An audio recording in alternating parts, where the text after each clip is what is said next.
اعوذ باللہ من الشیطان الرجیم بسم اللہ الرحمن الرحیم الحمد للہ الذی جعل الحمد مفتاحا لذکرہ وسببا للمزید من فضلہ والدلیلا على آلائہ وعظمتہ وهو الذي ليس لقضائه دافع ولا لعطائه مانع فطر أجناس البدائع وهو الجواد الواسع الذي لا تزيده كثرة العطاء إلا جودا وكرما والصلاة والسلام على عبده وأمين وحيه وخاتم رسله سيدنا ومولانا أبي القاسم المصطفى محمد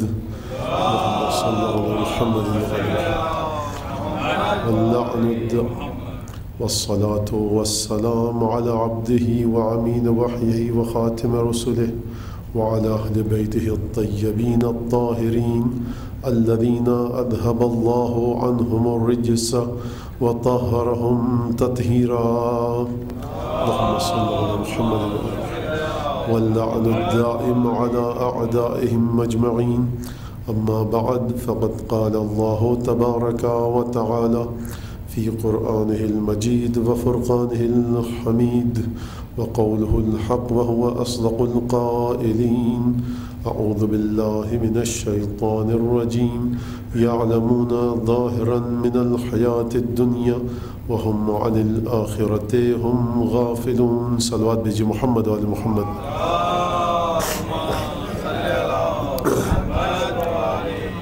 عزیزان گرامی، سورہ روم کی آیہ مبارکہ ہے کہ جس میں پروردگار یہ اعلان فرما رہا ہے کہ دنیا والوں کی سمجھ میں، دنیا والوں کے ذہن میں اور ان کی عقل میں دنیاوی زندگی کا ایک ذرا سا تھوڑا سا علم آیا ہے، ایک ہلکا سا ایک علم ہے، نہایت کمزور سا ایک علم ہے. حتیٰ دنیا میں موجود جو چیزیں ہیں ان تمام چیزوں کا بھی انہیں پوری طرح سے علم نہیں، اور آخرت کیونکہ ان کی پہنچ سے بہت دور ہے، ان کی عقل سے بہت دور ہے، اس لیے آخرت سے یہ لوگ بالکل غافل ہیں. سمجھ میں وہ چیز آتی ہے انسان کے کہ جس چیز سے انسان کا ذہن کانٹیکٹ میں آ جائے، رابطے میں آ جائے، تعلق میں آ جائے.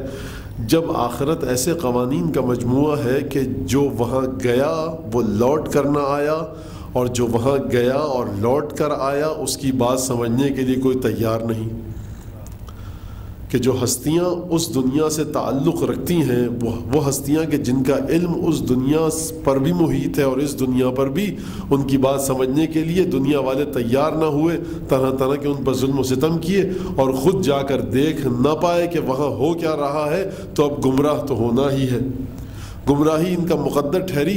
تو دیکھیے پروردگار عالم کے لطف اور کرم کا تقاضا یہ تھا، اس کی شان خداوندی کا تقاضا یہ ہے، اس کی رحمت اور رحمانیت اور رحیمیت اس بات کا تقاضا کرتی ہے کہ انسانوں کو جب پروردگار کا علم یہ کہہ رہا ہے، جب پروردگار یہ جانتا ہے کہ موت آئے گی، مرنے کے بعد قیامت آئے گی، اپنی قبر میں یہ انسان جائیں گے، ایسی دنیا میں جائیں گے کہ جس چیز کے بارے میں انہیں پتہ نہیں، تو یہ اس کی رحمت کا تقاضا تھا کہ وہ کچھ ایسے انسانوں کو خلق کرے کہ وہ جب گفتگو کریں تو اس دنیا کے بارے میں اس انداز سے گفتگو کریں کہ گویا اپنی آنکھوں سے دیکھ رہے ہوں.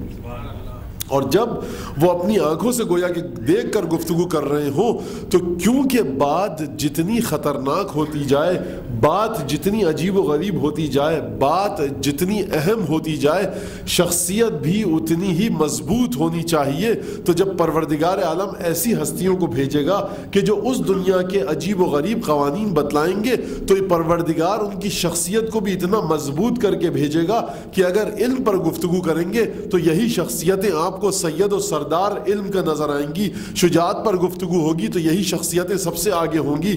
حلم، تقوی، زہد اور عبادت پر گفتگو ہوگی تو یہی شخصیات سب سے آگے ہوں گی. کیوں یہ شخصیات سب سے آگے ہوں گی؟ ہر اچھی صفت پروردگار نے ان میں کیوں رکھی؟ اس لیے رکھی کہ کل جب یہ گفتگو کریں تو مجمع میں کھڑا ہو کر کوئی شخص یہ نہ کہے تمہارے پاس علم، تقوی، زہد، سخاوت تو ہے، شجاعت میرے پاس ہے. اگر یہ شجاعت پر گفتگو کریں تو مجمع میں کھڑا ہو کے کوئی یہ نہ کہے کہ شجاعت تمہارے پاس ضرور ہے لیکن علم و تقوی میرے پاس ہے. نہیں، انسان میں جتنی بھی اچھی خصوصیات ہیں، انسان میں جتنی بھی اچھی صفات ہیں، پروردگار نے وہ ان شخصیات کو دی. کیوں دی؟ کیونکہ بات ان سے ایسی کروانی تھی کہ جس کے لیے شخصیت کا مضبوط ہونا بہت ضروری تھا. اور اسی خصوصیت کو کہتے ہیں عصمت، کہ کسی مرحلے پر بھی شخصیت نہ ڈگمگائے. یعنی زہد و تقوی اور شجاعت انہی ہستیوں میں نظر آتی ہے. اب دیکھیے، آپ کسی میں زہد ہو سکتا ہے، شجاعت نہیں ہوگی. شجاعت ہوگی، زہد نہیں ہوگا. زہد اور شجاعت ہوگی، عبادت سے محبت نہیں ہوگی. عبادت سے محبت ہوگی لیکن توکل نہیں ہوگا. اگر کسی مقام پر توکل الہی بھی نظر آئے، کسی مقام پر زہد اور تقوی بھی نظر آئے، کسی مقام پر شجاعت بھی نظر آئے، اور کسی مقام پر سوائے خدا کے کسی اور ذات کی جانب توجہ ہی نظر نہ آئے، تو مجھے بتلائیے کہ اگر ایسے شخص کو میں کہیں دیکھوں تو کیوں اس کے چوکھٹ پہ سر نہ جھکاؤں؟ میدان صفین. اب مثال، اللہم صلی علی محمد و آل محمد. دیکھیے، کبھی کبھی ائمہ معجزہ دکھلاتے ہیں. اشارہ کیا، زمین میں سے سونا نکل آیا. اشارہ کیا، مردہ زندہ ہو گیا.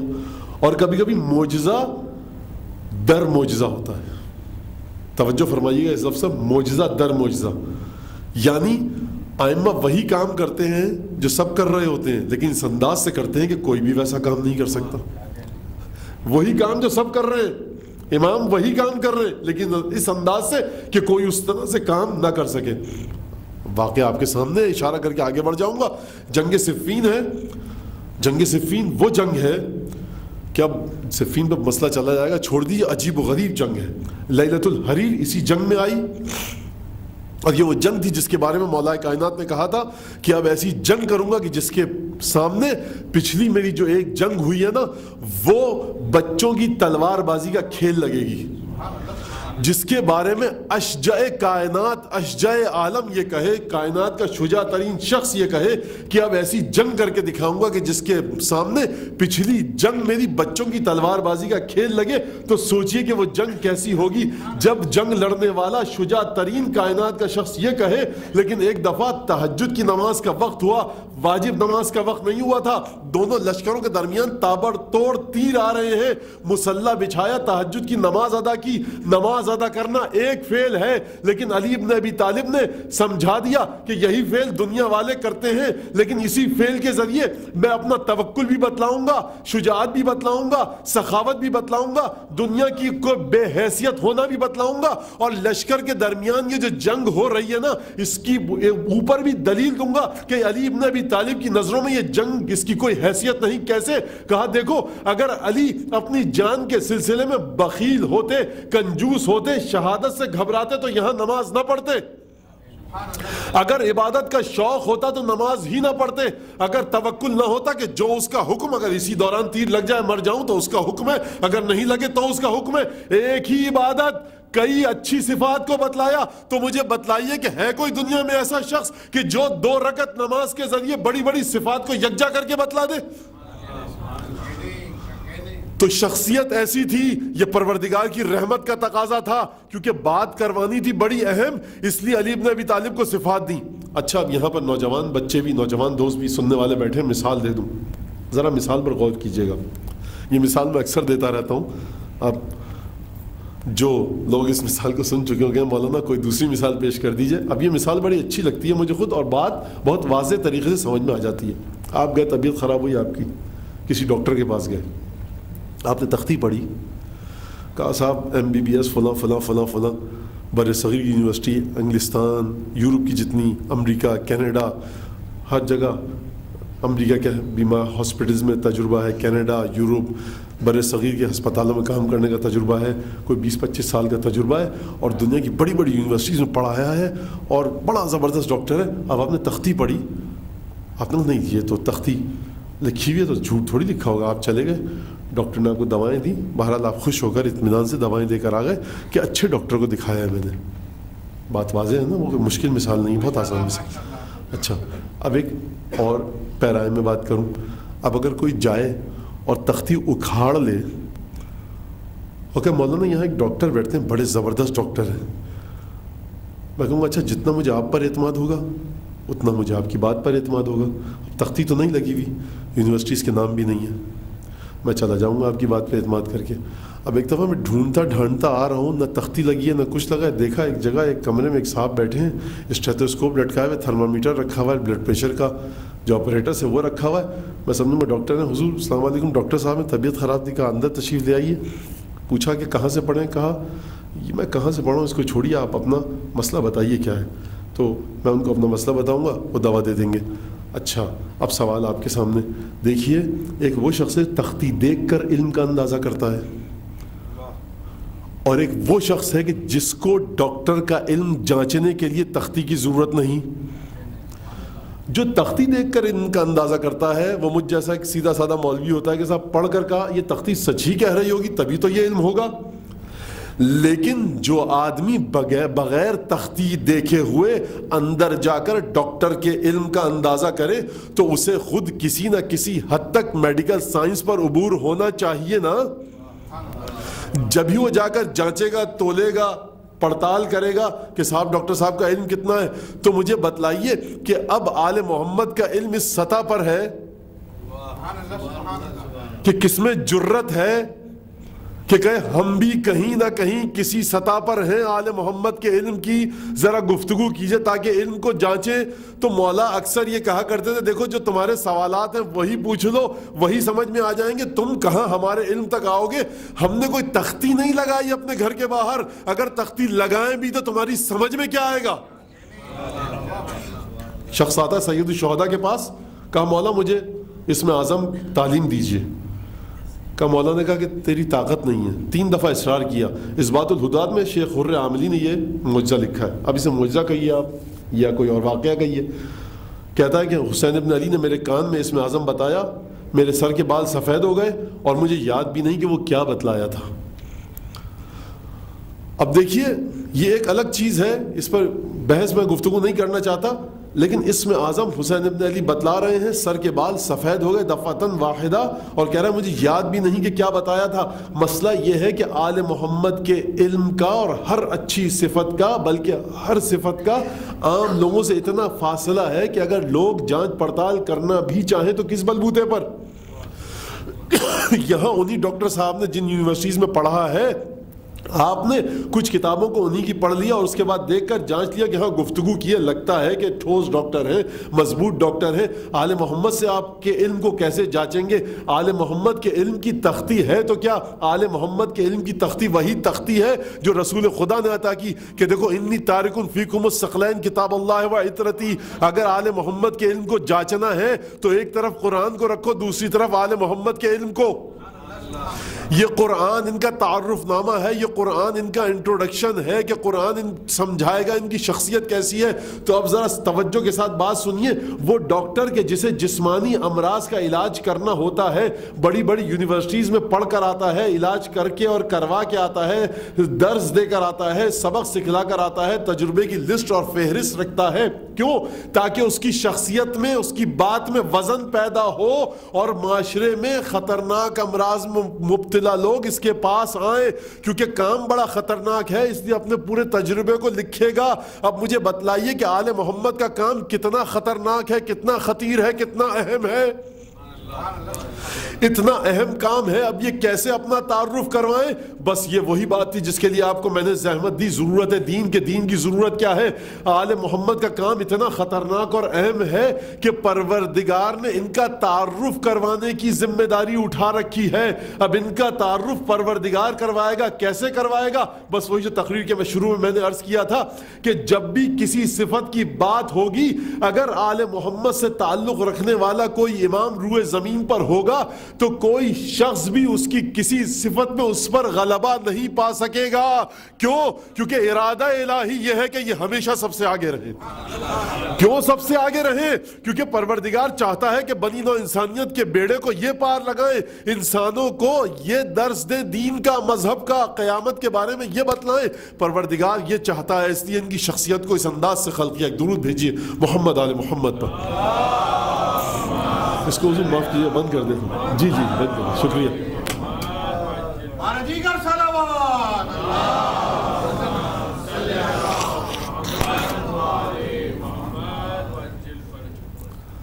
تو یہ آل محمد کی شخصیت کو اس انداز سے پروردگار نے خلق کیا, اس انداز سے یہ علم انہیں دیا.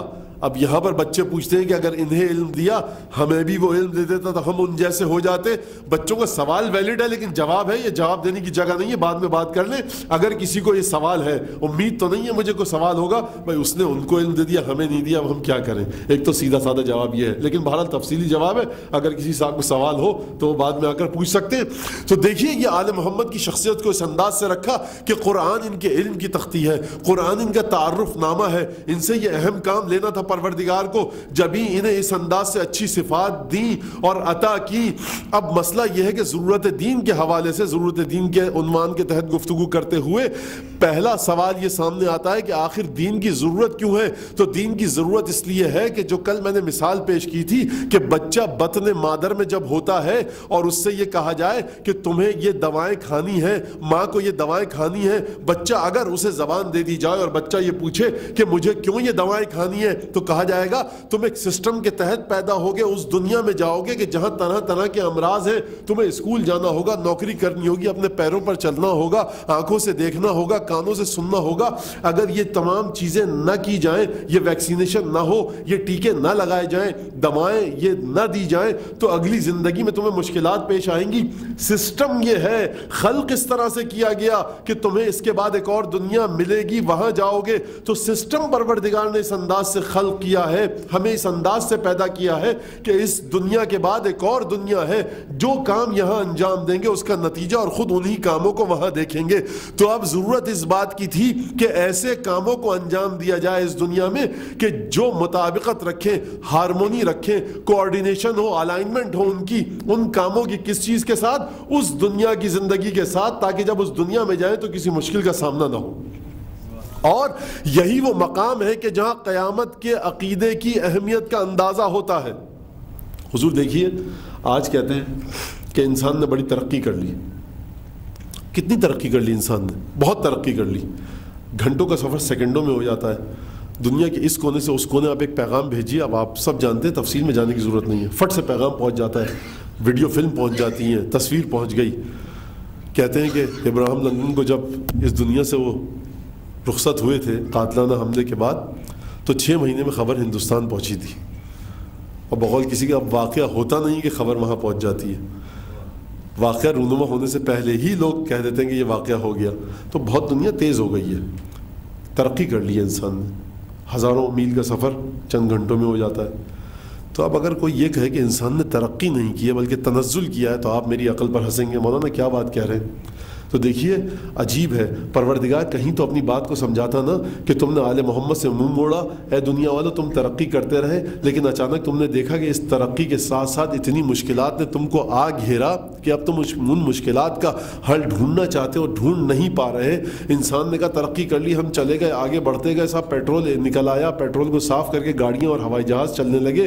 تو انسان سمجھا کہ اس نے بڑی ترقی کر لی, لیکن اس نے دیکھا کہ صاحب اچانک اوزون لیئر میں سوراخ ہو رہا ہے. اچھا اوزون لیئر میں سوراخ ہو رہا ہے, ہم سے کیا تعلق, وہ آسمان پر, ہم زمین پر. حضور زمین کا ٹیمپریچر بڑھ رہا ہے, اچھا تو ہم سے کیا تعلق, ہم نے تو اپنے گھر میں پنکھا اور ایئر کنڈیشنر لگا رکھا ہے. حضور یہ بات گھر کی نہیں ہے, پولز کی برف پگھل رہی ہے جس کے ذریعے دنیا میں عجیب و غریب مسائل پیش آ رہے ہیں. اس سے آپ کی کھیتی باڑی, اس سے آپ کی زندگی, جانوروں کی پرورش, کیٹل فارمنگ, سب کا سب متاثر ہو رہا ہے, اور اگلی نسلوں کی زندگی خطرناک حد تک کسی مشکل میں گرفتار ہو سکتی ہے. زیر زمین پانی کے ذخائر ختم ہو رہے ہیں. ایک عجیب سلسلہ ہے, کس وجہ سے, کیونکہ آپ نے اوزون لیئر کو خراب کر دیا, ایک گلوبل وارمنگ ہو رہی ہے صاحب. تو یہی تو وجہ تھی کہ پروردگار کہہ رہا ہے کہ دیکھو اگر تم یہ سمجھتے ہو کہ ہمارا حبیب پنجتن ائمہ معصومین کو جو ہم نے علم دیا ہے یہ 3 اور 4 میں شک کا علم ہے، یہ روزہ کیسے کھولا جائے اس کا علم ہے، حج کیسے کیا جائے اس کا علم ہے،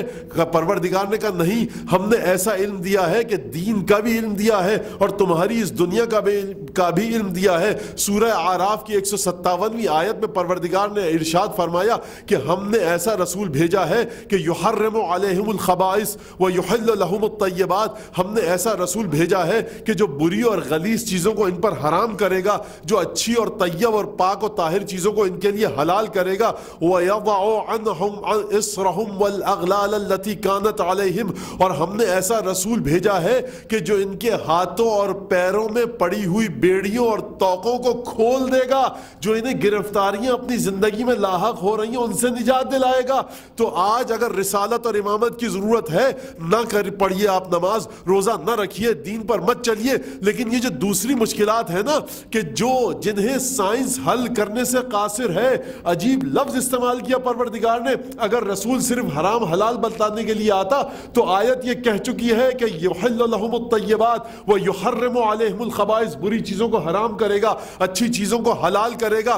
آیت نے دین کا مفہوم بتلانے کے بعد کہ حلال اور حرام کا مفہوم ہے دین کا، ایک عجیب اور مفہوم بتلایا، رسول خدا کا ایک اور عہدہ بتلایا کہ دیکھو رسول صرف اس لیے نہیں آیا کہ حرام اور حلال بتلائے، رسول تمہاری وہاں مدد کرے گا کہ جہاں تمہاری سائنس مشکلات کو حل کرنے میں ناکام ہو جائے گی۔ وَيَضَعُ عَنْهُمْ إِصْرَهُمْ وَالْأَغْلَالَ الَّتِي كَانَتْ عَلَيْهِمْ، إِصْرَهُمْ یہ جو تمہاری گردنوں میں بیڑیاں اور گردنوں میں جو طوق ہے نا، اور ہاتھوں اور پیروں میں جو بیڑیاں اور ہتھکڑیاں ہیں جو انسانیت کو، بشریت کو ترقی کے سفر پر آگے جانے سے روک دیں گی، خواہ وہ جسمانی مشکلات ہوں، روحانی مشکلات ہوں، انفرادی مشکلات ہوں، سماجی مشکلات ہوں، چاہے انڈیویجول پرابلمز ہوں، چاہے اشخاص کی، سوسائٹی کی پرابلمز ہوں، یہ رسول تمام کی تمام مشکلات کو حل کرے گا۔ کہیں یہ مت سمجھ لینا کہ رسول صرف نماز روزہ سکھلانے کے لیے آیا، اس کا ذکر تو قرآن میں آ گیا ہے، اور حضور کہاں اس کا ذکر قرآن میں بھی آیا۔ خیر جانے دیجئے اس بات کو کہ دیکھیے قرآن تو اس میں تو سب کچھ آ گیا، تو اب سمجھ میں آیا کہ قرآن ہونے کے باوجود بھی رسول کی کتنی شدید ضرورت ہے۔ کیا طریقہ بتلایا قرآن نے کہ کیسے ان بیڑیوں اور ہتھکڑیوں سے نجات دلائے گا رسول؟ یہ علم ہے، یہ علم کا وارث تھا نا جس نے یہ کہا تھا ایک دفعہ 5ویں امام محمد باقر علیہ الصلوۃ والسلام،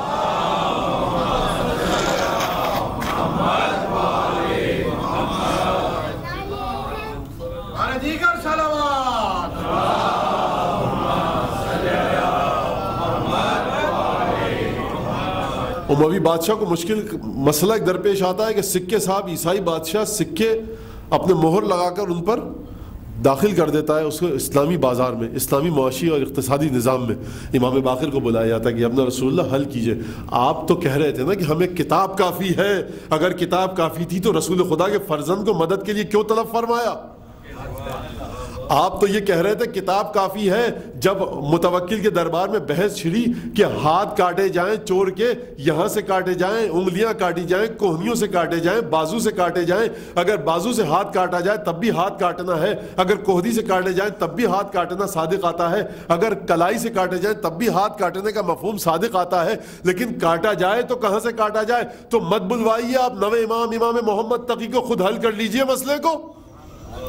اختلاف بتلا رہا ہے امت کا کہ قرآن امت کی سمجھ میں نہیں آ رہا۔ جہاں قرآن موجود ہے، قرآن اپنی پوری آب و تاب اور اہمیت کے ساتھ موجود ہے، وہاں ہمیشہ کوئی نہ کوئی ایسی ہستی ہونی چاہیے کہ جو قرآن کی تفسیر اور تبیین اور توضیح پیش کرے، ورنہ قرآن کچھ الفاظ کا مجموعہ ہے۔ کو بیان کرنے والا تو ہو، نہ بلوائیے آپ امام محمد تقی علیہ السلام کو، نہ بلوائیے آپ معصوم کو، مت مدد دیجئے پھر آپ اگر قرآن کافی ہے۔ نہیں، یہ واقعات اس بات کا ثبوت ہیں، گواہی ہے کہ رسول خدا کی حدیث کو سچا ثابت ہونا ہے۔ پتھر پر لکھی ہوئی لکیر مٹ سکتی ہے، رسول کا کلام غلط ثابت نہیں ہو سکتا۔ کل تم نے رسول کے کلام کو غلط ثابت کرنا چاہا تھا نا، رسول کہہ کے گئے تارکن فیکم الثقلین کتاب اللہ و عترتی، ایک کتاب خدا چھوڑ کے جا رہا ہوں، دوسرے میری کتاب، میری اہل بیت، میرے گھر والے۔ تو امت کو جب بھی مشکلات کا سامنا کرنا پڑا، قرآن کے ساتھ ساتھ اہل بیت کی جانب جانب دست سوال دراز کیا. یہ اہل بیت، ان کا علم، یہ مرتبہ، یہ علم پوری آب و تاب کے ساتھ سامنے آ رہا ہے. اور یہ تو علم زمینی علم ہے کہ جو لوگوں کی سمجھ میں آ گیا. بعض علم ایسے ہیں، اب یہ معجزہ، یہ واقعہ مجھے 2-3 دفعہ یاد آ چکا ہے اس تقریر کے دوران، اور میں نہیں پڑھنا چاہ رہا تھا، لیکن ایک صلوات بھیجیے میں ذرا پڑھ دوں وہ معجزہ بھی. محمد صلی اللہ علیہ وسلم. دیکھیے یہاں تک کی گفتگو کیا ہوئی کہ دین کی ضرورت ہے، اور دین لینا بھی اہل بیت سے ہے. کیوں لینا ہے؟ کیونکہ جو اہل بیت نے جس انداز سے اپنے علم کا اظہار کیا، امت ناکام رہی. امت ہمیشہ اہل بیت کے علم کے مقابلے میں امت کا مقام ادنا رہا، نچلا رہا، گھٹیا رہا. اعلیٰ اور عرفہ مقام اہل بیت کا رہا. کس علم کی بات کر رہا ہوں؟ وہ علم کے جو دنیاوی علم تھا، جو ظاہری علم تھا. یہ قرآن میں لکھا ہوا ہے. جب فرزند رسول نے بتلایا سب کی سمجھ میں آ گیا.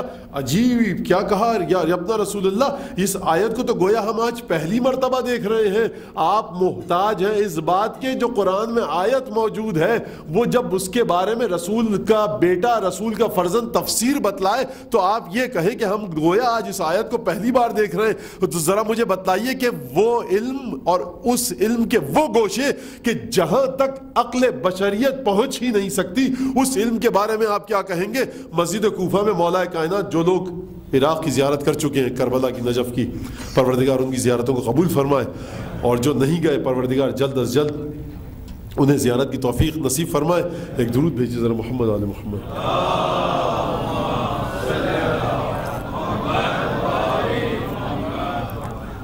اب لوگ بیٹھے تھے، مولا کائنات بھی تھے مسجد کوفہ میں. شیخ مفید نے اس واقعے کو لکھا ہے کتاب الاختصاص میں. کہا یا علی حدثنا، اے علی ذرا گفتگو کرو ہمارے ساتھ.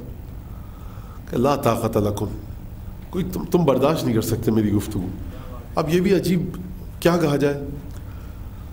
علی ذرا اور گفتگو کرو ہمارے ساتھ. بھائی آپ اپنا لیول دیکھیے، آپ سوال کیجئے، سوال کرنا ہے تو یا علی کچھ گفتگو کرو.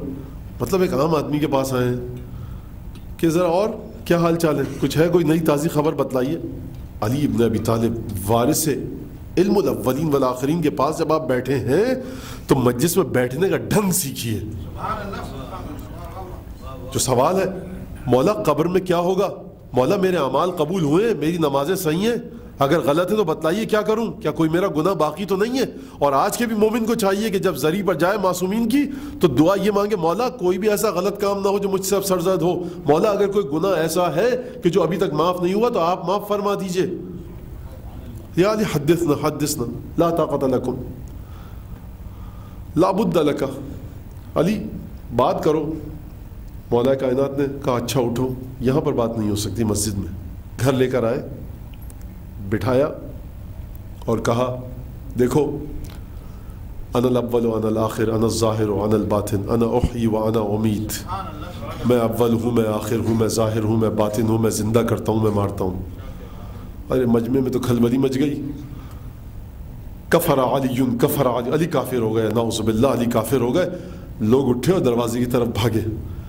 مولا کائنات اپنی جگہ پر، لوگ اٹھ کے بھاگے. مولا کائنات نے دروازے کی طرف اشارہ کیا اور کہا یا باب استمسک علیہم، اے دروازے کی کنڈی انہیں روک کر رکھنا، جانے مت دینا.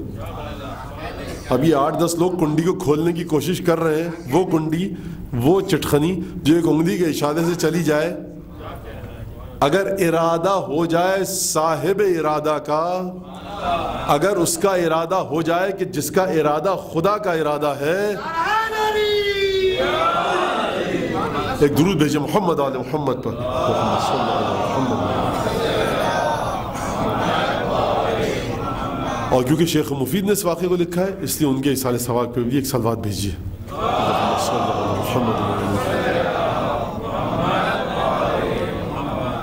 تو ساری چیزیں خدا کے ارادے کے تحت ہیں.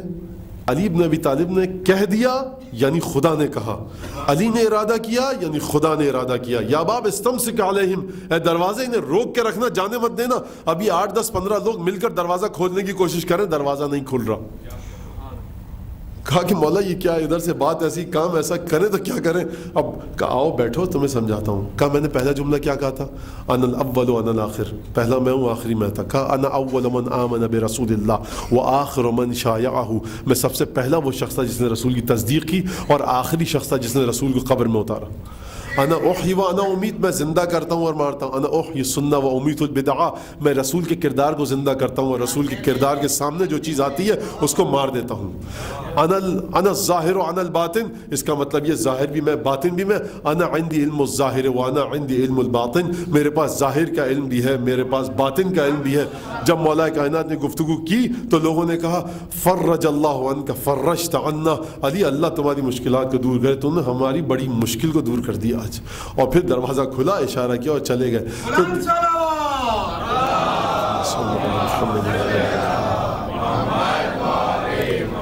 تو دیکھیے ایک وہ علم ہوتا ہے کہ جسے ہم تجزیہ اور تحلیل کر سکتے ہیں.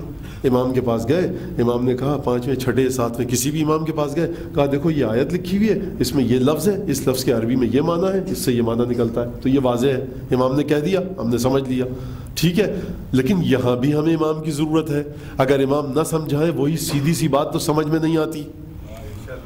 تو وہ بات سوچئے, وہ علم اب بیٹھ کر تحلیل کیجئے, عقل سوچے کہ یہ اس انگلی میں کتنی طاقت تھی کہ اشارہ کیا دروازے کی طرف, خود 10 فٹ دور بیٹھے ہیں, 10 12 15 گز دور بیٹھے ہیں. عقل میں سمجھ میں نہیں آ رہا کہ جو شخص دور بیٹھا ہے اس کا ارادہ کیسے کارگر ہو گیا چٹخنی کے اوپر, اور جو لوگ 15 20 مردوں کی طاقت ہے وہ کنڈی کو کھول نہیں پا رہی. اس کا مطلب یہ ہے کہ ان کی طاقت یہ انسانی طاقت ہے, اور یہ شخص جو دور بیٹھا ہے اس کی طاقت کہیں اور سے چل رہی ہے. تو یہ جو میں نے عرض کیا تھا کل کہ دیکھیے خدا کا تصور واضح کرنا پڑے گا, توحید کو واضح کرنا پڑے گا. یہ توحید سمجھ میں نہیں آئے گی. توحید, امامت اور رسالت ایک ہی چیز کے 3 مختلف پہلو ہیں. جو توحید کو سمجھے گا امامت سے جدا کر کے وہ مشرک, جو امامت کو توحید سے جدا کر کے سمجھے گا وہ مشرک, جو توحید اور امامت کو اور ولایت کو ساتھ ساتھ رکھ کے سمجھے گا وہ ہے موحد. چھٹے امام سے پوچھا گیا مولا مت توحید, توحید کیا ہے؟ امام نے کہا توحید یہ ہے کہ اپنے زمانے کے امام کی معرفت حاصل کرو.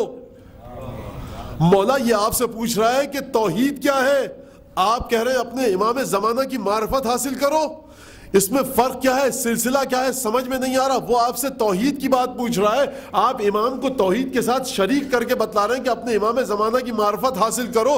تو دیکھیے ہمیں سکھلایا کیا گیا ہے, ہمیں بتلایا کیا گیا ہے. اللہم عرفنی نفسک فإنک ان لم تعرفنی نفسک لم اعرف رسولک. اللہم عرفنی رسولک فإنک ان لم تعرفنی رسولک لم اعرف حجتک. اللہم عرفنی حجتک فإنک ان لم تعرفنی حجتک ضللت عن دینی.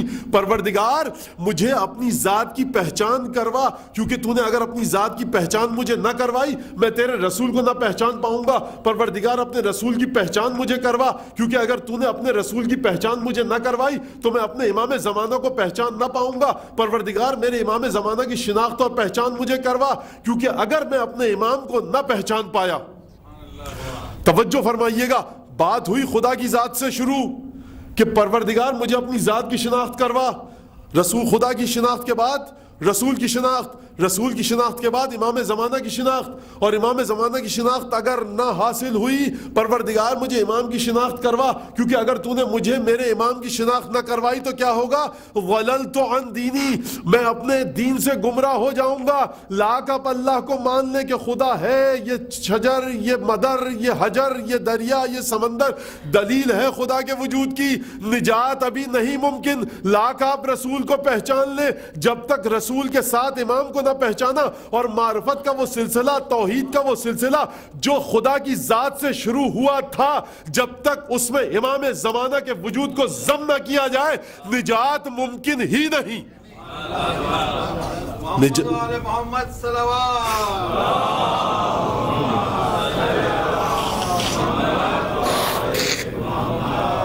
کیوں ممکن نہیں؟ کیوں ممکن نہیں؟ وجہ کیا ہے؟ اب وجہ مجھے جوش ملی آبادی کا ایک بند یاد آ رہا ہے, مجھے سنانے دیجیے.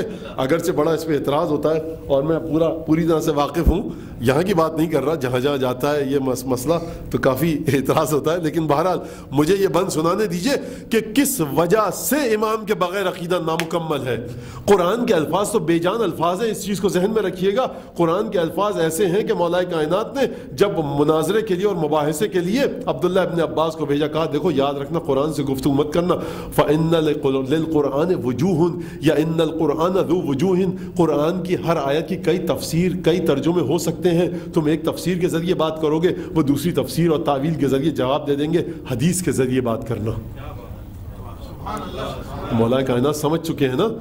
فرمایا قصر تجلیات ہے ویراں تیرے بغیر, قصر تجلیات ہے ویراں تیرے بغیر. یعنی مولا کائنات اور حسین ابن علی کی ذات ایسی ہے کہ پروردگار آدم کی وہ تجلیاں, فلما تجلی ربہ للجبل جعلہ دکا وخر موسیٰ صعقا, جب کوہ طور پر پروردگار کی تجلی آئی تو کوہ طور ریزہ ریزہ چکنا چور ہو گیا اور موسیٰ غش کھا کر گر پڑے. یہ اس تجلی کی بات ہو رہی ہے کہ پروردگار نے جہاں اپنے وجود کی جلوہ گری دکھلائی, جہاں اپنے وجود کی پروردگار نے رعنائی دکھلائی, جہاں پروردگار نے اپنے وجود کی کرشمہ سازی دکھلائی, جہاں پروردگار نے اپنے وجود کا اظہار کیا, وہاں نور ولایت تھا. در حقیقت یہ نور ولایت ہی ہے کہ جس کے ذریعے پروردگار اپنے وجود کی تجلی دکھلا رہا ہے. اور جوش یہاں پر فرما رہے ہیں کہ قصر تجلیات ہے ویراں تیرے بغیر, ظلمت کی ایک کرن ہے رگے جاں تیرے بغیر, نامعتبر ہے عظمت انسان تیرے بغیر, اور گونگے کا ایک خواب ہے قرآن تیرے بغیر. گونگے کا خواب کیا ہوتا ہے؟ گونگا جب خواب دیکھتا ہے رات کو کسے بتلائے؟ گونگے کا ایک خواب ہے قرآن تیرے بغیر. اور عجیب مرحلہ, لبہائے مہر بستائے حق کی زباں ہے تو. خدا کے ہونٹ کس نے دیکھے؟ خدا کی زبان کس نے دیکھی؟ خدا کیسے گفتگو کرے؟ یا حسین کے ذریعے یا علی کے ذریعے. لبہائے مہر بستائے حق کی زباں ہے تو, مصحف ہے ایک مینارہ جامد اذاں ہے تو. اگر نہ ہو حسین ابن علی, اگر نہ ہو ذات علی مرتضیٰ, تو یہ تجلیات کہاں سے آئیں گی, یہ رعنائیاں کہاں سے آئیں گی؟ علی ابن ابی طالب خدا کا وہ نام ہے. فرمایا حدیث میں کہ علی ابن ابی طالب کے ذریعے خدا نے ہر نبی کی مدد کی چھپا کر میری مدد کی ظاہر کر کے. تو امام کا تصور جب تک نہ آئے گا نجات ممکن نہیں. کیوں نجات ممکن نہیں؟ کیونکہ وجود امام ضمانت ہے اس بات کی کہ دین میں کوئی بشری اور انسانی عقل اپنی مرضی نہیں ٹھوس سکتی. اگر آپ نے وجود امام کو ہٹا لیا, اگر وجود معصوم کو ہٹا لیا اور مجھ آپ جیسے انسان اس دین کے حاکم بن گئے, تو ہماری اور آپ کی عقلیں اپنی شہوتوں اور نفسانی خواہشات کی گرویدہ ہیں. جب اپنی خواہشات اور نفسانیت کی بات آ گئی تو مجھے بتائیے کہ خدا کا حکم خالصاً کیسے ہم تک پہنچے گا؟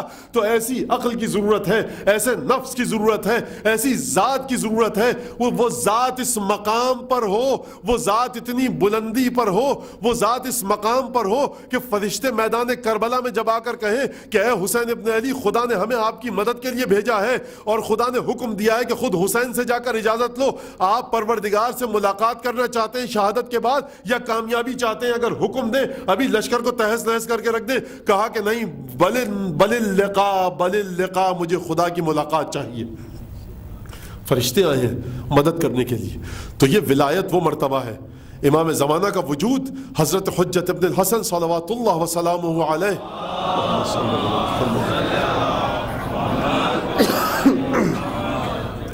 کا وجود وہ وجود ہے کہ جو عقل انسانی کے حملوں سے, عقل انسانی کی زد میں آنے سے روکتا ہے دین کو.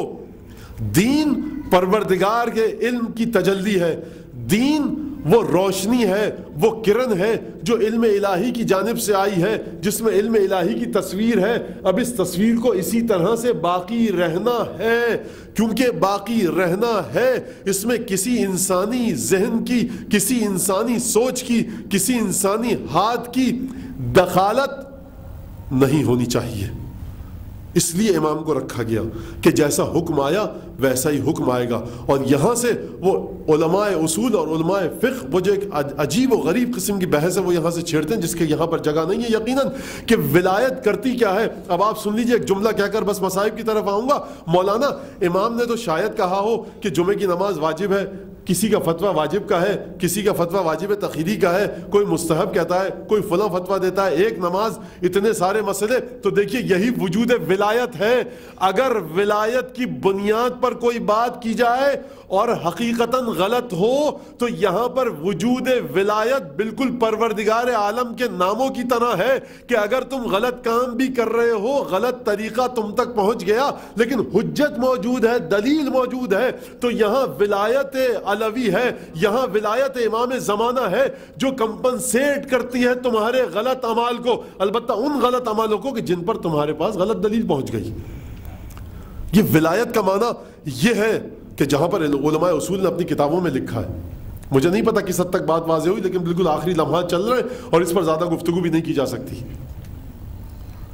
اور توحید اور ولایت اور پھر دین کی ضرورت، کہ دین کیوں ضروری ہے.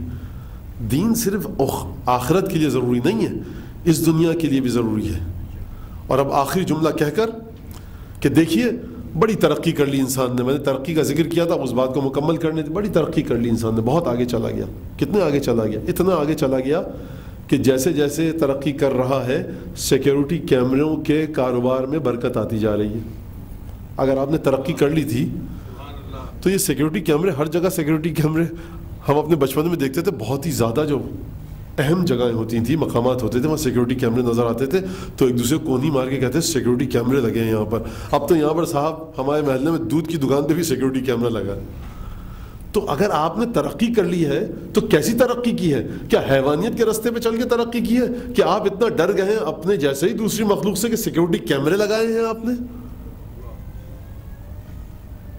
وجہ کیا ہے؟ وجہ یہ ہے کہ ترقی خاص جہت میں ہوئی ہے، انسان کی روح اس مقام پر نہیں پہنچی کہ جہاں انسان قوانین کا اپنے آپ کو تابع کر لے.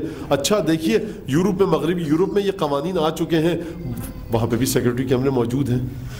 تو مسئلہ کیا ہے؟ اب ضرورت دین کو سمجھیے. یہ صرف اور صرف اسلام ہے جو اس انداز سے ہر انسان کو، ہر مسلمان کو، پنجتن کے ہر ماننے والے کو اس کی اس انداز سے تربیت کرتا ہے. یہ فرش اعضا، یہ نام حسین ابن علی، یہ حسین ابن علی کی زیارت، یہ امیر المومنین کی زیارت، یہ رمضان کے اعمال، یہ رجب کے اعمال، یہ ولایت، یہ نبوت، یہ پنجتن کا ذکر، یہ چہاردہ معصومین کا ذکر، یہ انسان کی اس انداز سے تربیت کرتا ہے. بلکہ ایک اور چیز کا اضافہ کر دوں کہ حسین کی یاد میں نکلے ہوئے 2 آنسو، لٹرلی باقاعدہ باضابطہ طور پہ کہہ رہا ہوں، 2 آنسو اگر نکل آئیں کسی گناہگار کی آنکھ سے اور اس کا دل حسین کی یاد میں تڑپ رہا ہو تو پھر ذرا اسے پیشکش کر کے دیکھیے اس گناہ کی کہ جسے وہ گناہ کرنے کی عادت ہوتی ہو.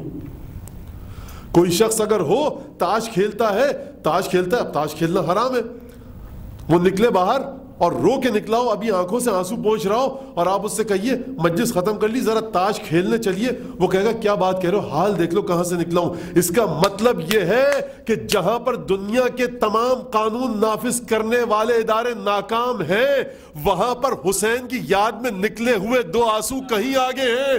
تو سوچئے کہ وہ حسین کے جس کی یاد میں نکلے ہوئے 2 آنسو اتنے طاقتور ہیں کہ انسان کے اخلاق کو اپنی گرفت میں لے لے. تو ذرا سوچئے کہ جب اس حسین کے بیٹے کی حکومت ہوگی تو انسان کہاں ترقی کرے گا. 2 آنسو حسین کی یاد میں نکلے ہوئے. اور ہر شخص اپنا امتحان خود کر سکتا ہے. ہر شخص، ہم میں سے ہر شخص گناہگار ہے. معصوم صرف 14 تھے، یا کچھ ہستیاں اور بھی معصوم ہیں جیسے حضرت عباس، حضرت علی اکبر، جناب زینب، جناب معصومہ، جناب حکیمہ خاتون اور یہ ائمہ کی جو والدہ تھیں. یہ سب عصمت کے مرحلے پر ہے، لیکن یہ ایک عصمت دوسری ہے. 14 معصومین کی عصمت دوسری ہے. میں نے اشارہ کر دیا کہ ذہنوں میں یہ بات رہے. تو دین یہ کہتا ہے کہ دیکھو جہاں پر دنیا کے تمام ترقی یافتہ ممالک ناکام ہو جاتے ہیں، وہ ممالک کے جہاں پر کرپشن 0 ہے، کرائم ریٹ تقریباً 0 ہے، وہاں پر بھی سیکیورٹی کیمرے لگتے ہیں. لیکن یاد رکھو اگر یہ نہج البلاغہ پڑھنے والا شخص، علی مرتضیٰ کا چاہنے والا، اگر علی مرتضیٰ سے مدد مانگے تو کلمات قصار میں نہج البلاغہ کے یہ جملہ درخشندگی کے ساتھ چمک رہا ہے، اتقوا معاصی اللہ فی الخلوات فإن الحاق فإن الشاق الشاہد هو الحاکم.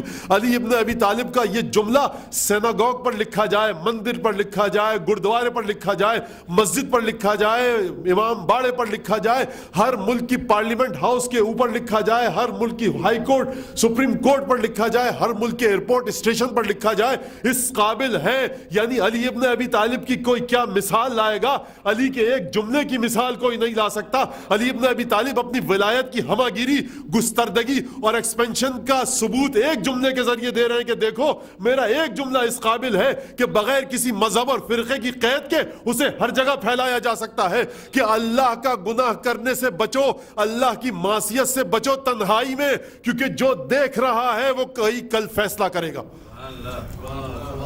وہ جو خدا دیکھ رہا ہے نا تنہائی میں, تمہیں ڈرو اس کی معصیت کرنے سے, کیونکہ جو دیکھ رہا ہے, تم سمجھ رہے ہو کوئی سیکیورٹی کیمرہ نہیں, تم سمجھ رہے ہو یہاں گیٹ کیپر نہیں, تم سمجھ رہے ہو یہاں پر ٹیچر موجود نہیں ہے, یہاں پر والدین موجود نہیں ہے, پیرنٹل لاک کھول دیا. لیکن علی ابن ابی طالب کے اس نسخے کا کیا کرے کوئی کہ کوئی توڑ ہی نہیں اس نسخے کا کہ دیکھو اتقوا معاصی اللہ فی الخلوات, تنہائی میں گناہ کرنے سے بچو.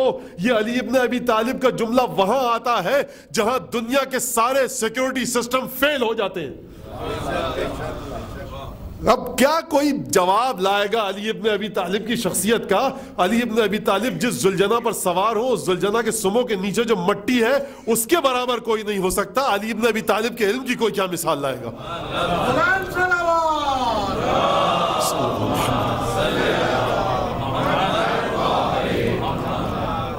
یہاں پہ انبیاء کی کوئی, یہاں پر صاحب یہاں پہ انبیاء کی دکان نہیں جم رہی علی ابن ابی طالب کے سامنے. میری اور آپ کی دکان جمے گی. یہ میں نے جوش جذبات میں نہیں کہا ہے کہ علی ابن ابی طالب جس زلجنہ پر بیٹھے اس زلجنہ کے پیروں کے نیچے نال ہے, اس نال کے نیچے جو مٹی ہے اس کا کوئی جواب نہیں لا سکتا. کیوں جوش جذبات میں نہیں کہا ہے؟ علی ابن ابی طالب کے بارے میں رسول کی حدیث موجود ہے, یا علی لولا اخافو, اگر علی مجھے ڈر نہ ہوتا لقلت فیک قولا, میں تیرے بارے میں ایک ایسی بات کرتا, لا تمر بمکان, کہ تو کہیں سے نہ گزرتا, الا واخذ التراب من قدمیک, علی تیرے قدموں کے نیچے کی مٹی کو لوگ تبرک کے لیے لے کر جاتے. میں کہوں گا یا رسول اللہ آپ اس فضیلت کو چھپا کر لے گئے, وہ کیا فضیلت تھی بتلائیے نا. آپ نے علی ابن ابی طالب کے علم کے بارے میں کہہ دیا کہ علی کا علم میرا علم ہے. آپ نے علی کے مقام کے بارے میں کہہ دیا کہ علی کا مقام میرے مقام ولایت کے ساتھ ساتھ ہے. آپ نے علی کے بارے میں کہہ دیا کہ خدا نے علی کے لہجے میں مجھ سے گفتگو کی. آپ نے علی کو اپنا نفس قرار دے دیا. آپ نے علی کے لیے اپنی وہ بیٹی جو سیدہ نساء العالمین تھی اس کا ہاتھ علی کے ہاتھ میں دے دیا. آپ نے کہا کہ ہر نبی کی نسل خود اس کی نسل سے چلتی ہے, لیکن میری نسل علی کی نسل سے چلے گی. آپ نے علی کو لوائے حمد دے دیا. آپ نے علی کو ساقی کوثر بنا دیا. آپ نے علی کو اپنا علمدار بنا دیا. اپنی ہر صفت کا وارث علی کو بنا دیا. لیکن اس کے باوجود بھی وہ کیا چیز تھی جو آپ بتا کر نہ گئے, جو رسول علی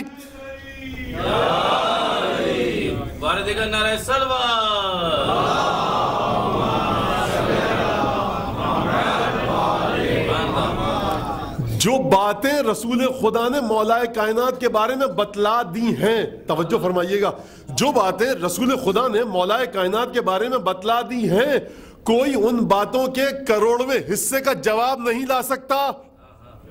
تو ذرا سوچئے کہ وہ جو نہ بتا کر گئے کیا حقیقت تھی جو رسول اپنے ساتھ لے کر چلے گئے.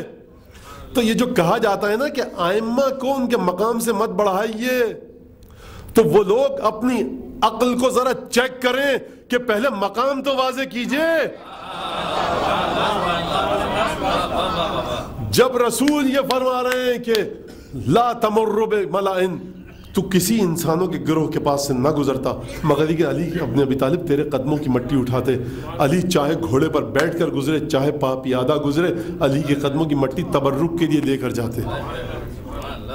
تو یہ مرتبہ کیا ہے, یہ منزلت کیا ہے, یہ درجہ کیا ہے, یہ کس مقام پر ہیں. اب توجہ کیجئے گا, کل اگر خدا نے توفیق دی اور حافظے نے ساتھ دیا تو کل اس پر گفتگو کروں گا. یہی وجہ ہے کہ جتنا مرتبہ بڑا ہوتا ہے, درجہ جتنا بڑا ہوتا ہے, اس کے بعد وہ ہستی مصائب پر جتنا صبر کرتی ہے کیونکہ مقام ایسا ہے کہ آدم سے لے کر عیسیٰ تک کوئی بھی اس مقام پر ٹک نہیں سکتا، کوئی اس مقام پر ٹک ہی نہیں سکتا.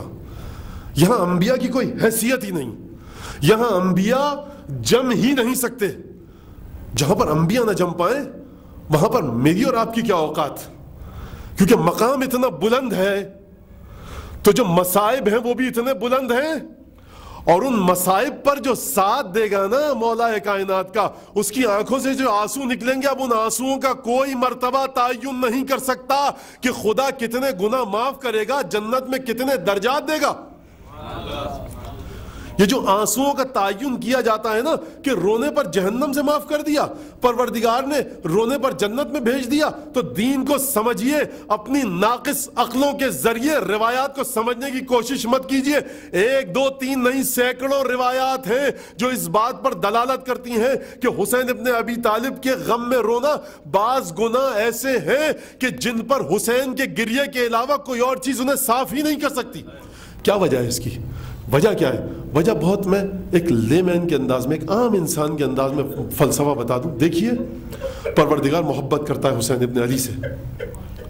1400 سال پہلے حسین پکارتے رہ گئے، حل من ناصر ینصرنا، حل من مغیث یغیثنا. حسین اکیلے تھے؟ نہیں، رسول زادیاں بھی ہیں. کیا قربانی پیش کی؟ خدا حسین سے محبت کرتا ہے، حسین اکیلے رہ گئے، خدا علی سے محبت کرتا ہے، علی اکیلے رہ گئے. آج ہے نا آپ لوگ کہ جو اس 1400 سال پہلے کے واقعے کی یاد میں اپنے آپ کو پیٹے ڈالتے ہیں، مارے ڈالتے ہیں، غم مناتے ہیں، آنسو بہاتے ہیں، تو مجھے بتلائیے کہ خدا آپ سے محبت کیوں نہیں کرے گا؟ اذا اراد اللہ بعبد خیرا جعل فی قلبہ حب الحسین. اللہ جس بندے سے محبت چاہتا ہے نا کرنا اور بھلائی چاہتا ہے، اس کے دل میں حسین کی محبت ڈال دیتا ہے. تو بس عزیزوں، یہ حسین کی محبت ہے. اور حسین ابن علی تو دور کی بات ہے، وہ ایک عجیب مرتبہ امام معصوم ہے. میں کہوں گا کہ اب سمجھ میں آتا ہے، تاریخ کا مطالعہ کیجئے کہ کسی بزرگ نے جب امام زمانہ کو اپنے خواب میں دیکھا یا بیداری میں، مجھے نہیں پتا، لیکن واقعہ میں نے دیکھا اور سنا کہ اس نے کہا کہ مولا کیا کریں؟ کہا کہ دیکھو، میری پھوپھی زینب کے لیے بھی گریا کیا کرو. کیوں گریا کیا کرو؟ اب یہ میرے لفظ ہیں، یہ مولا کے لفظ نہیں ہیں. کہا میں یہ کہوں گا کہ دیکھیے، حسین کا امتحان عباس کی شہادت حسین کا امتحان تھی، قاسم کا لاشا اٹھا کر لائے حسین کا امتحان تھا، علی اکبر کی لاش اٹھا کر لائے حسین کا امتحان تھا. یہ سب کے سب امتحان حسین نے دیے، لیکن اکیلے نہ تھے، بہن بھی ساتھ تھی. لیکن اللہ اکبر، رسول زادی فاطمہ کی بیٹی علی مرتضیٰ کی لاڈلی نے وہ امتحان دیے کہ اب حسین نہ ساتھ تھا، نہ عباس ساتھ تھے، نہ علی اکبر ساتھ تھے. علی کی بیٹی نے یہ سارے امتحان اکیلے اور تنہا انداز میں انجام دیے. اس انداز میں انجام دیے کہ کہا تھا نا حسین ابن علی نے جب رخصت کے لیے جا رہے تھے کہ دیکھو بہن، میرے بچوں سے ہوشیار رہنا، میں یتیم ہونے جا رہے ہیں میرے بچے. تو بہن کہہ سکتی ہے کہ بھیا، جب تمہارے بچوں پر کوئی تازیانہ مارتا تھا نا تو میں اپنی پیٹھ کو آگے کر دیتی تھی. جب پانی ملتا تھا، کئی پہر کی پیاسی ہوتی تھی، میں انہیں پانی دیتی تھی. خدا کی قسم، ایک قدم جو جناب زینب نے اٹھایا ہے نا کربلا سے کوفے کے رستے میں، اگر اس قدم کے اٹھانے کے اجر کو خدا تمام گناہگاروں پر تقسیم کر دے تو کوئی گناہگار باقی نہیں رہے گا، سب جنت میں چلے جائیں گے. یہ امتحان ہے جناب زینب کا. بس مجھے ایک جملہ یاد آ رہا ہے اور آخری منزل مصائب کی کہ جناب سیدہ، جب رسول خدا کے بعد وہ تمام مظالم آئے، جب تمام مظالم ٹوٹے، دروازہ بھی گرا، پہلو بھی شکستہ ہوا، بازو بھی ٹوٹا، میں کہوں گا بی بی آپ نے بڑے مظالم سہے. روایت کے الفاظ ہیں، منحدت الرکن باقیت العین معصبت الراس ناہلت الجسم. اب سیدہ کے گھٹنوں میں چلنے کی طاقت نہ رہی تھی، پسلیاں ٹوٹ چکی تھی. حسن اور حسین کا ہاتھ تھام کر سیدہ ان بے جان پیروں کے ساتھ مجھے نہیں پتا کس طرح بیت الحزن جاتی تھی. بس میں ہاتھوں کو جوڑ کے کہوں گا بی بی آپ کے گھٹنوں میں چلنے کی طاقت نہ تھی، ماتھے پر زخم کا نشان تھا، پسلیاں شکستہ تھی، لیکن لیکن دو بیٹے تو ساتھ ہوتے تھے نا, جب گھر پہ آتی تھی تو علی مرتضیٰ ہوتے تھے نا, تسلی دیتے ہوں گے.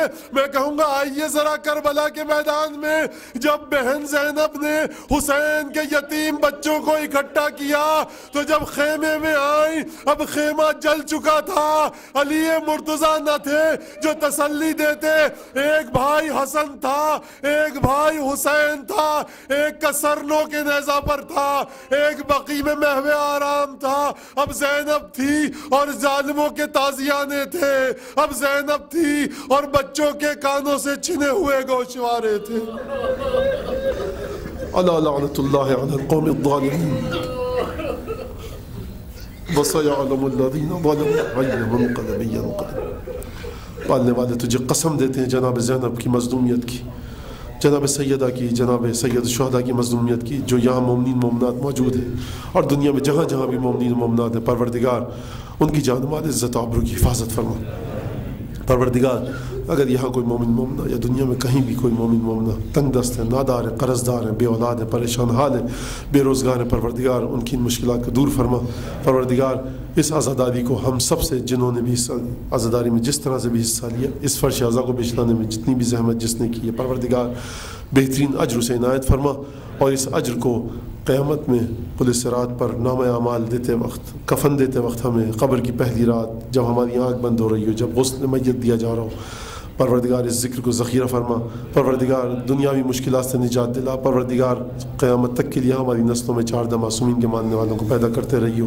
پروردگار تجھے قسم دیتے ہیں ابو الفضل عباس کی, جناب زینب کی مظلومیت کی, کہ ہمارے امام زمانہ کے قلب مقدس سے ہر غم و اندوہ, حزن اور ملال کو دور فرما. پروردگار تجھے قسم دیتے ہیں جناب سیدہ کی مظلومیت کی, امیر المومنین کی مظلومیت کی, کہ ہمارے امام زمانہ کے دل کو ہر قسم کی خوشی, شادمانی, شادکامی, خوشحالی, کامرانی سے مالا مال فرما. پروردگار ہمیں اس قابل بنا کہ ہمارا امام ہمارے لیے دعا کر سکے. پروردگار ہمیں امام کے انصار عوان میں شامل ہونے کی توفیق عطا فرما, اور ہمارے امام کے ظہور میں تعجیل فرما. وعجل اللہم فی فرج مولانا صاحب العصر والزمان. درود بھیجیے محمد.